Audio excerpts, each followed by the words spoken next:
Father Christopher, thank you for joining us. It's a pleasure to have you on the Progeny podcast. Considering you are a priest, what made you get into studying and lecturing about Islam? It started really with Fatima, Lady Fatima, because I was researching Hussein, and of course you have to then read about his mother. Yeah. And I was quite shocked that there's so much devotion to Fatima and so little written about her. She was a real person and played a fundamental role in the very start of the preaching of the Prophet. And therefore you can't just have holy books about her. You need to discover who she was. So I decided to do my doctoral thesis on her. And I produced what I hope still and think still was the first real biography of Lady Fatima. I mean, in a Western language, but based on the Arabic sources. And your second book is on? So the second book is really, in a sense, a bit of a joke, in that there was a group of us in Rome, professors. All of us have doctorates in Arabic Islamic studies. So we were sitting around a table at lunch, basically complaining that the Muslim scholars are not writing about the women of Karbala, for example, substantial work. And we each decided that we would take a female figure and produce a proper biography. So, of course, I took Zainab. I said, oh, well, I know her mother. I'm going to now do her. None of the others were serious. So none of the others actually did anything. The book is called Half of My Heart because there was a lament that Zainab sung, I think, on the day of Karbala myself. Some of the historians put it later, but I think it was on that very day when she saw the body of her brother and his companions unburied. Mm-hmm. And she refers to him as half of my heart, her brother Hussein. And I thought, well, half of my heart was the Fatima book, and now this is the second half, the Zainab book. Now, I don't have any heart left, I suppose, but I'm certainly going to tackle other issues. But Zainab is an extraordinary woman, and like Hussein, transcends all religious, political barriers. She is a universal ideal. She intervenes a number of times, I think 3, on the battlefield. And she's described, so I mean, I go into quite a lot of detail because I'm very moved by this. She's described in the days leading up to Karbala as quite distressed. She hears the enemy army coming and she breaks down. She hears Al-Hussein making this lament about tomorrow so many will be dead, and she breaks down, saying that he's had a vision of his own grandfather saying, you are coming to us, and she breaks down. So she's quite frail and fragile on the eve of the battle.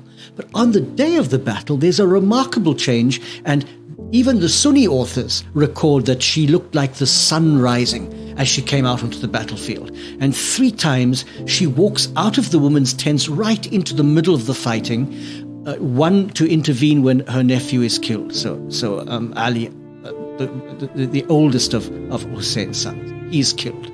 A second time she comes out to chase after this little boy at Hussein's command, and she can't catch him. He's too fast for her because he wants to fight with his uncle. And a third time she comes out to challenge the men killing Al-Hussein. And it's this famous challenge where somebody as terrible as Umar bin Sa'd turns away and weeps because he's challenged by her and he knows that he's so.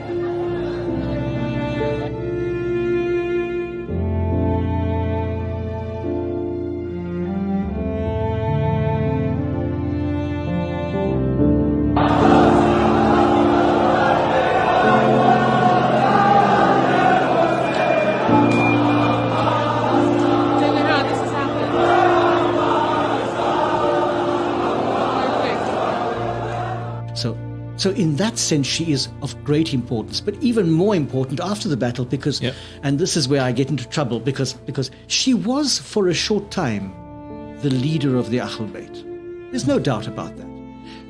Young Ali bin al-Hussein was much too sick to function immediately after the battle. And his life, in fact, is saved twice.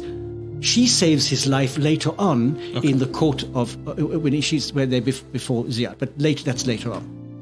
It's that period of days after Karbala, from the journey between Karbala to Kufa to the court of Yazid, to Damascus.